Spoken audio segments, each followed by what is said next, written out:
CM Revanth కుర్చీ కూసాలు కదులుతున్నాయా? రాష్ట్ర రాజకీయాలను ఒకసారి క్షుణ్ణంగా పరిశీలిస్తే నిజంగా అదే నిజం అనిపిస్తూ ఉన్నది.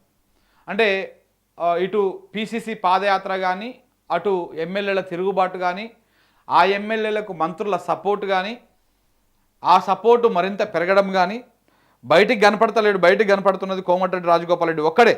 కానీ బయటికి కనపడకుండా లోపల నడుస్తున్నటువంటి రాజకీయాన్ని ఒకసారి మనం పరిశీలిస్తే చాలా భయంకరమైనటువంటి రాజకీయం నడుస్తూ ఉన్నది. ఆ రాజకీయం ఏందో డిస్కస్ చేసేటువంటి ప్రయత్నం చేద్దాం. ఫస్ట్ ఇది ఎక్కడ స్టార్ట్ అయింది, ఏ రకంగా స్టార్ట్ అయింది ఒకసారి డిస్కస్ చేద్దాం. నిజంగా కూడా రేవంత్ రెడ్డి గారు మంచి అవకాశం ఉండే ఆయనకి, కానీ ఆయన కొన్ని చేజేతులా చేసుకుంటున్నటువంటి పరిస్థితులు అయితే కనపడతా ఉన్నాయి. ఒకటి, కొల్లాపూర్ సభలో ఆయన మాట్లాడడం, దాంతో కొంత ఎవరెవరైతే డిసప్పాయింట్తో ఉన్నారో, ఎవరెవరైతే ముఖ్యమంత్రి పదవిని ఆశించి భంగపడినటువంటి వాళ్ళు ఉన్నారో వాళ్ళందరికీ ఒక అస్త్రం దొరికినట్టు అయిపోయింది.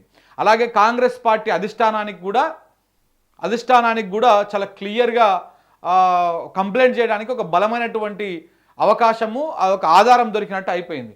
అయితే కొల్లాపూర్ సభలో రేవంత్ రెడ్డి గారు ఎందుకు ఒక 10 సంవత్సరాల పాటు 2024 నుంచి 2034 వరకు నేనే ముఖ్యమంత్రి ఉంటా 10 years అని ఎందుకు ప్రకటించిండు అంటే, ఇది ఆల్రెడీ అప్పటికే పీసీసీ పాదయాత్ర చేయాలని, ఆ పీసీసీ పాదయాత్రని మీనాక్షి నటరాజన్ గారు ప్రారంభిస్తారని ఇదంతా వ్యవహారం నడుస్తూ ఉంది. దాంతోపాటు అప్పటికి రాహుల్ గాంధీ ఇంకా పూర్తి స్థాయిలో రేవంత్ రెడ్డికి అపాయింట్మెంట్ ఇవ్వకపోవడము, ఆయన మాట్లాడకపోవడం, ఇట్లాంటివన్నీ కూడా నడుస్తూ ఉన్నాయి. ఈ నేపథ్యంలో రేవంత్ రెడ్డికి చెక్ పెట్టడం కోసము కాంగ్రెస్ పార్టీ చాలా ప్రయత్నాలు చేస్తున్నటువంటి నేపథ్యంలో ఇక్కడ రేవంత్ రెడ్డి ఈ వ్యాఖ్యలు చేయడం జరిగింది. 10 సంవత్సరాల పాటు నేనే ముఖ్యమంత్రి ఉంటా అని చెప్పిండు ఆయన. కానీ కాంగ్రెస్ పార్టీ 10 సంవత్సరాల పాటు అధికారం ఉంటుందని చెప్పలే ఆయన. అంటే ఆ సభ మీద 10 సంవత్సరాల పాటు నేనే ముఖ్యమంత్రి ఉంటా, పాలమూరు బిడ్డనే శాసనాలు చేస్తారని చెప్పేసి మాట్లాడు. అక్కడ కరెక్ట్గా దొరికిపోయాడు ఆయన. అక్కడ మాట్లాడడానికి కారణం కూడా ఆయన ముఖ్యమంత్రి ఎంత పార్టీలో హైకమాండ్ ఎన్ని నిర్ణయాలు తీసుకున్నా, ఏ రకమైనటువంటి రహస్య చర్చలు జరిపినా, ఇంటర్నల్ రిపోర్ట్లు తెప్పించుకున్నా ఆయనకు ఇంటెలిజెన్స్ విభాగం ఉంటుంది కాబట్టి ఆ ఇంటెలిజెన్స్ విభాగం నుంచి తప్పకుండా ఆయన తెప్పించుకుంటాడు. అయితే కాకపోతే ఏంటంటే ఈ తెలంగాణ ముఖ్యమంత్రి గారికి ఇంటెలిజెన్స్ సమాచారము, ఆ రహస్య సమాచారం అందజేస్తున్నది తెలంగాణ ఇంటెలిజెన్స్ విభాగం కాకుండా పక్క రాష్ట్రాలకు సంబంధించినటువంటి వాళ్ళతోని తెప్పించుకుంటున్నట్టుగా కూడా తెలుస్తూ ఉన్నది. చూడాలి ఏమైనా కానీ, ఇది మాత్రం ఈ కామెంట్ చేయడానికి కారణము అదే అన్నమాట. దాంతో కోమటిరెడ్డి రాజగోపాల్ రెడ్డి గారు తిరగబడ్డాడు. రాజగోపాల్ రెడ్డి తిరగబడ్డాడు. ఈ రాజగోపాల్ రెడ్డి తిరగబడ్డాడు ఒకటి. ఇంకొకటి పీసీసీ పాదయాత్ర ఒకటి. ఇలా ఈ 2 అంశాలు. దీంతో పాటు ఇంకా కొంతమంది ఈ రాజగోపాల్ రెడ్డికి ఇప్పటికే రాహుల్ గాంధీ కూడా కొంత రేవంత్ రెడ్డి పట్ల వ్యతిరేకతలో ఉన్నాడు. మీరు ఇప్పుడు అబ్జర్వ్ చేయండి. ఒకటి, రాహుల్ గాంధీ అంత పెద్ద మూమెంట్ చేస్తూ ఉన్నాడు ఓట్ చోరీ మీద. రేవంత్ రెడ్డి మాట్లాడిండా? అస్సలు మాట్లాడతలేడు. రేవంత్ రెడ్డి కొన్ని అంశాలలో సైలెంట్గా ఉంటాడు. చూడండి, అసలు ఏమి మాట్లాడు, ఎక్కడ పట్టనట్టు వ్యవహరిస్తాడు ఆయన. ఏ అంశాలు? రాహుల్ గాంధీ మీద, సోనియా గాంధీ మీద ఈడీ ఛార్జ్ షీట్ వేసిన రోజు అసలు ఒక ట్వీట్ కూడా వేయడు, కనీసం మాట్లాడాడు. అలాగనే ఓట్ చోరీ మీద దేశం మొత్తాన్ని ఏకం చేసేటువంటి ప్రయత్నం రాహుల్ గాంధీ చేస్తూ ఉన్నాడు. కానీ రేవంత్ రెడ్డి మాత్రం మాట్లాడతలేడు, అసలు మాట్లాడతలేడు. సరే, వాళ్ళ ఇప్పుడు పార్టీ అధినాయకత్వం ఒక పిలిపించినప్పుడు వాళ్ళ ఎంపీలు వాళ్ళు రాష్ట్రం నుంచి పార్టిసిపేట్ చేస్తారు మన ర్యాలీలో వాటిలలో. కానీ రేవంత్ రెడ్డి, రాష్ట్ర ముఖ్యమంత్రిగా ఉన్నటువంటి రేవంత్ రెడ్డి మాత్రం ఓట్ చోరీ మీద మాట్లాడడం లేదు. ఎందుకు మాట్లాడతలేడు?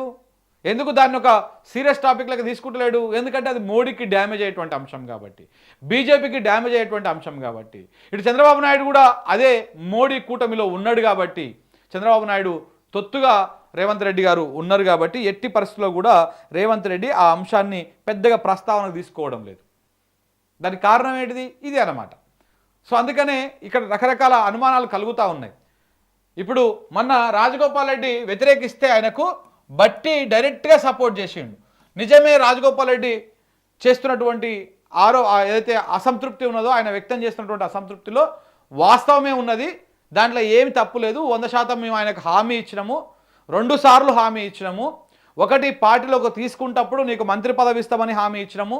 పార్టీలోకి తీసుకున్నాక ఎంపీ ఎలక్షన్స్ ముందు భువనగిరి ఎంపీ టికెట్ను గెలిపిస్తే మంత్రి పదవి ఇస్తామని చెప్పేసి ప్రామిస్ చేసినాము, రెండు కరెక్టే, కాకపోతే సమీకరణాలు కుదరలేదు, అందుకే మేము ఇవ్వలేదని చెప్పేసి అన్యాయం జరిగింది కోమటిరెడ్డి రాజగోపాల్ రెడ్డికి అని చెప్పేసి బట్టి విక్రమార్క స్వయంగా డిప్యూటీ సీఎం బట్టి విక్రమార్కనే చెప్పిండు అన్నమాట.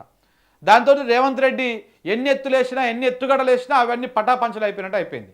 ఎప్పుడైతే బట్టి సపోర్ట్ చేసిండో రాజగోపాల్ రెడ్డికి డైరెక్ట్గా ఆల్మోస్ట్ ఒక 2 మంత్రులు, దాదాపు 5 నుంచి 8 మంది ఎమ్మెల్యేలు వీళ్ళు డైరెక్ట్గా ఫోన్లు చేసి ఆయనకు సపోర్ట్ తెలిపారంట. నువ్వేమి తగ్గాల్సినటువంటి అవసరం కూడా లేదు, నువ్వు తగ్గాల్సినటువంటి అవసరం లేదు, నువ్వు తగ్గక అని చెప్పేసి కూడా ఆయనకు ఫోన్ చేసి మద్దతు తెలిపినారంట. అంటే అబ్జర్వ్ చేయండి, అర్థం చేసుకోండి ఏ రకంగా నడుస్తూ ఉందో. ఈ ఫోన్ చేసినటువంటి వాళ్ళలో ఇప్పటికే కొంతమంది, ఈ ఎమ్మెల్యేలలో ఫోన్ చేసినటువంటి వాళ్ళు ఇప్పటికే కొంతమంది రేవంత్ రెడ్డి మీద అసంతృప్తి ఉన్నటువంటి వాళ్ళు, కొంతమంది అప్పట్లో గుర్తుకుందా మీకు, ఒక హోటల్లో 18 మంది ఎమ్మెల్యేలు సీక్రెట్గా మీటింగ్లు పెట్టుకున్నారు. ఆ మీటింగ్లు పెట్టుకొని ఏం పని అయితే లేదు, మన ఎమ్మెల్యేలుగా గెలిచి నియోజకవర్గంలో పని అయితే లేదు, ఇటు బయట పనులు అయితే లేవు, సొంత పని అయితే లేదు, ప్రజల పని అయితే లేదు, ఏ పని అయితే లేదు, ఎందుకే మనం ఎమ్మెల్యేలా గెలిచని చెప్పేసి ఆడ మీటింగ్ పెట్టుకున్నటువంటి ఎమ్మెల్యేలు అందరూ కూడా అసంతృప్తి వ్యక్తం చేశారు. ఒక మంత్రి మీద కంప్లైంట్ చేసేందుకు కూడా ఆ మీటింగ్ పనికొచ్చింది అనేది చెప్తా ఉంటారు. సో కాబట్టి ఇలా ఎవరైతే ఆ రోజు మీటింగ్ పెట్టుకున్నారో ఆ ఎమ్మెల్యేలు అందరూ కూడా రాజగోపాల్ రెడ్డికి మద్దతు తెలిపినట్టుగా, నువ్వు ఏమి తగ్గకన్నా నువ్వు అట్లనే ఉండు, నువ్వు ధైర్యంగా ముందుకు వచ్చినావు, ఇక నువ్వు అట్లనే కొట్లాడు, అయితే నీకు మంత్రి పదవి రావడమా లేకపోతే ఇక దిగిపోవడమా, ఏదో ఒకటి జరుగుతుంది, నువ్వు మాత్రం కాంప్రమైజ్ కాంప్రమైజ్ అయితే మళ్ళా సమస్య అవుతుంది. ఆయన ఇప్పటికే మొరాటని లెక్క ఒక మోనోపాలిటిక్స్ చేస్తూ ఉన్నాడు, కంప్లీట్గా ఆయన ఒక నియంత లెక్క పరిపాలన చేస్తూ ఉన్నాడు. కాబట్టి మనం తగ్గొద్దు అని చెప్పేసి రాజగోపాల్ రెడ్డికి ఈ 2 మంత్రులు అలాగే ఈ కొంతమంది ఎమ్మెల్యేలు సపోర్ట్ చేస్తారు. 2 మంత్రులలో కూడా బట్టి గారు కాకుండా 2 మంత్రులు ఇండైరెక్ట్గా ఉత్తమ్ కుమార్ రెడ్డి గారు కూడా ఈయనకు సపోర్ట్ చేస్తూ ఉన్నాడు రాజగోపాల్ రెడ్డికి. ఉత్తమ్ కుమార్ రెడ్డి ఎప్పటి నుంచో చూస్తూ ఉన్నాడు అవకాశం కోసం. సో ఎట్టి పరిస్థితులు అయితే ఇక్కడ నల్గొండలో ఇప్పుడు కోమటిరెడ్డికి గనక మంత్రి పదవి ఇస్తే 3 రెడ్లకే మంత్రి పదవి అవుతుంది. మన నల్గొండలో రెడ్లు తప్ప ఎవరు లేరా అనేటువంటి ఆరోపణలు వచ్చేటువంటి అవకాశం ఉన్నది. మరియు ఖమ్మంలో 9 మంది ఎమ్మెల్యేలే ఉన్నారు, మీరు అక్కడ 3కి ఇచ్చిర్రు మంత్రి పదవులు. ఇక్కడ మేము 11 మంది ఎమ్మెల్యేలు ఉన్నాము నల్గొండ పార్టీలో, ఉమ్మడి నల్గొండలో. మరి మాకు 2కే ఇచ్చి ఇంకొకరికి ఇస్తానికి ప్రాబ్లం ఏంది అన్నప్పుడు అక్కడ క్యాస్ట్ ఈక్వేషన్ అడ్డం వస్తూ ఉన్నది.